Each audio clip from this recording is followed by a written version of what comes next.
Ay, Panginoon. Dahil Lord, ang inyong mga salita, Panginoon, ang siyang pinangahawakan namin. Kaya Lord, kami po, Panginoon, ay pagtuloy na nananampalataya sa inyo. Malalim, Panginoon, ang aming pananampalataya sa inyo nang dahil sa inyong mga salita, Lord. Kailangan po namin sa buhay namin, Panginoon, ang inyong mga salita, Lord.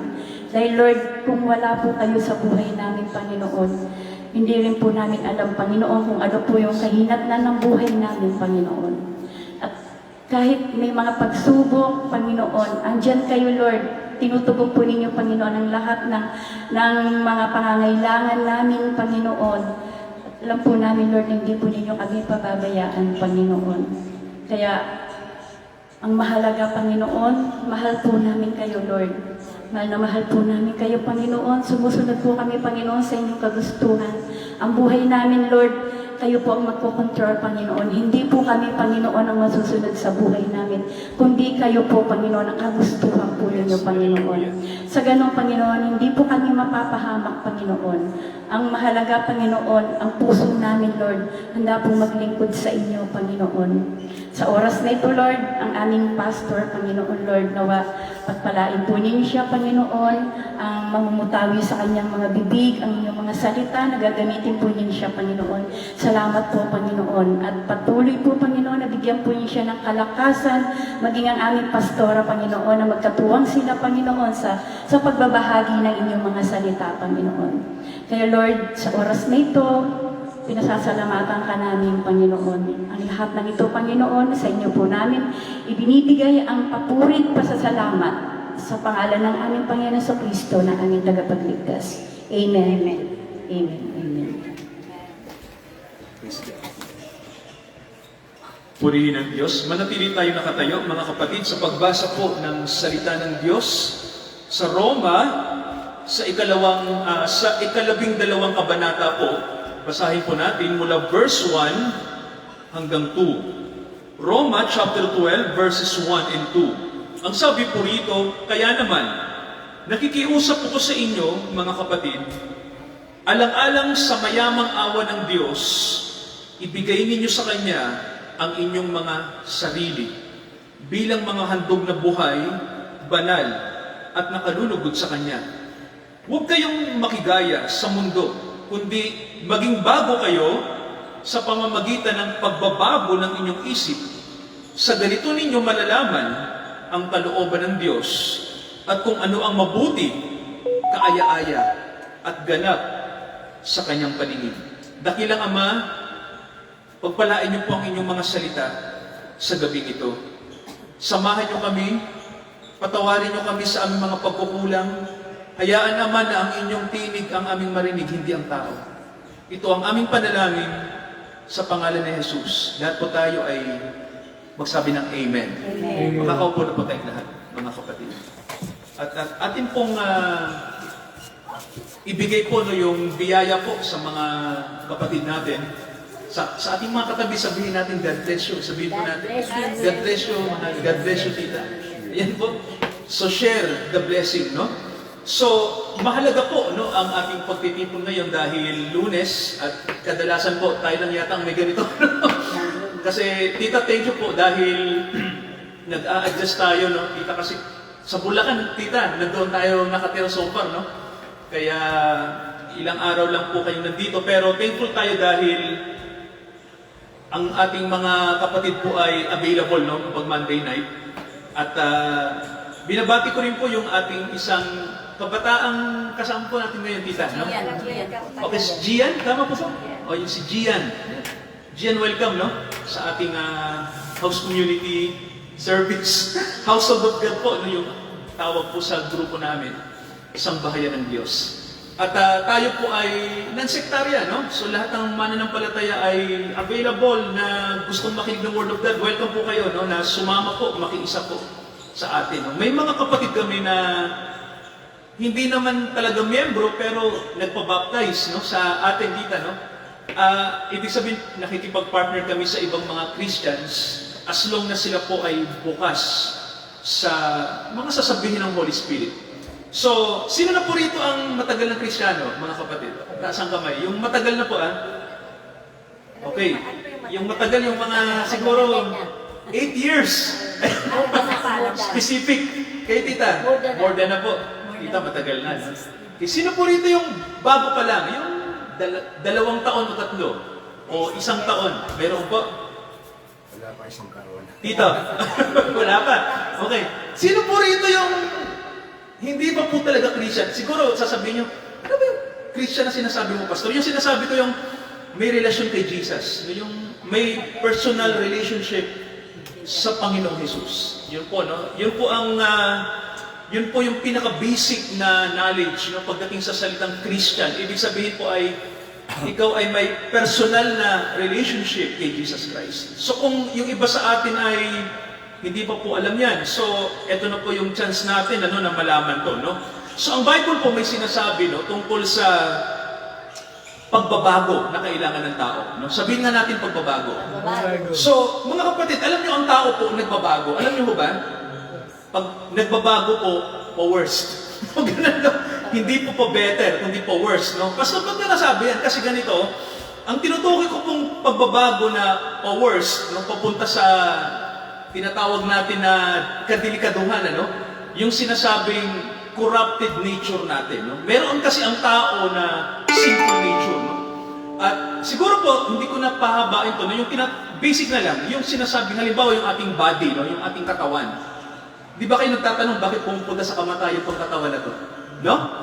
So, ako masaya ako na nakasama ko ang tatay ko sa laman, patay na. Yung aking mga mabubuting pinsan na patay na rin. No? May mga kamag-anak ako na patay na po na mga mahal ko. No? And then time will come, iniisip ko rin na papunta rin ako doon. No? Lahat tayo. So, nung ako po maliit ba, ang tanong ko lang ay, bakit ba namamatay ang tao? Bakit kailangan namin magdusa dito? Bakit ba tinuldukan? Kung may Diyos, ba't hinayaan niyang mangyari na mamatay ang tao? Yun ang una kong tanong nung ako'y kabataan. Ano? Siguro mga grade ano ako. Siguro grade 4, mga ganon, grade 3 pala, no? Ang unang tanong ko ay, bakit kailangan mamatay ng lolo ko, ganyan, bakit ganon, no? Bakit tumatanda ang tao? So, yun ang unang kong tanong. So, kung isipin nyo, mga kapatid, no? Naririnig ko ito, no? Matagal na po sa mga simbahan, kasi ako nakakadalo naman ako sa church. Nung bata pa rin ako, no? Ang naririnig ko ay dahil ang tao ay nagkasala. No? So, natatandaan ko yon, bata pa ako na dahil ang tao ay nagkasala, namamatay kami. So, natandaan ko na yun, na-absorb ko yun. Kaya, nang iniisip-isip ko na saan parte pa kami nagkasala. So, iniisip ko mga kapatid na nakita ko na ako sa sarili ko, no, introspection ang tawag, no, ako'y nagme-meditate. Nakikita ko na may mga bagay na bakit ko ginagawa, alam kong mali. No? Nakikita ko sa sarili ko yun, ano? Bakit ako mapagtanim? Bakit mainitin ang ulo ko? Bakit ako nagdanakaw? Ganun. Iniisip ko na, nung bata pa ako, bakit ko ginagawa ang bagay na mali, no?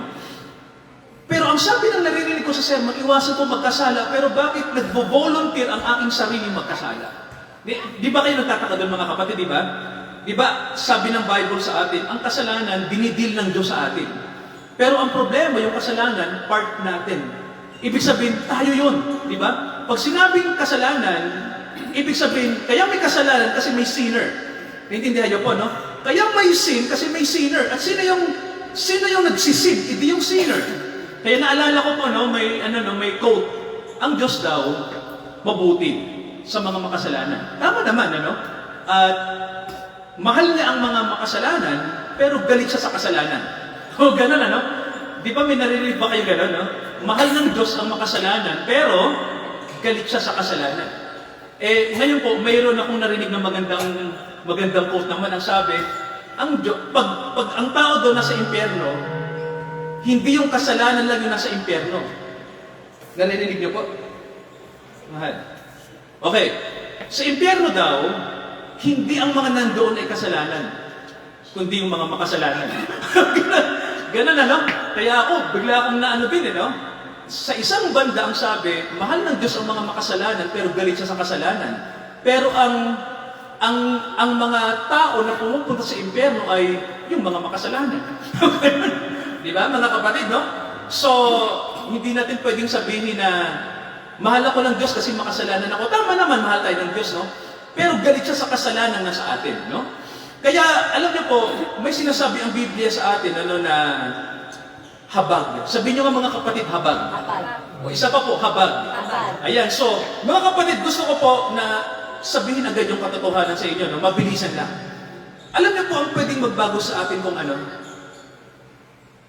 Kailangan nating makatanggap sa Diyos ng supernatural revelation. Siguro, baka ano ba yun?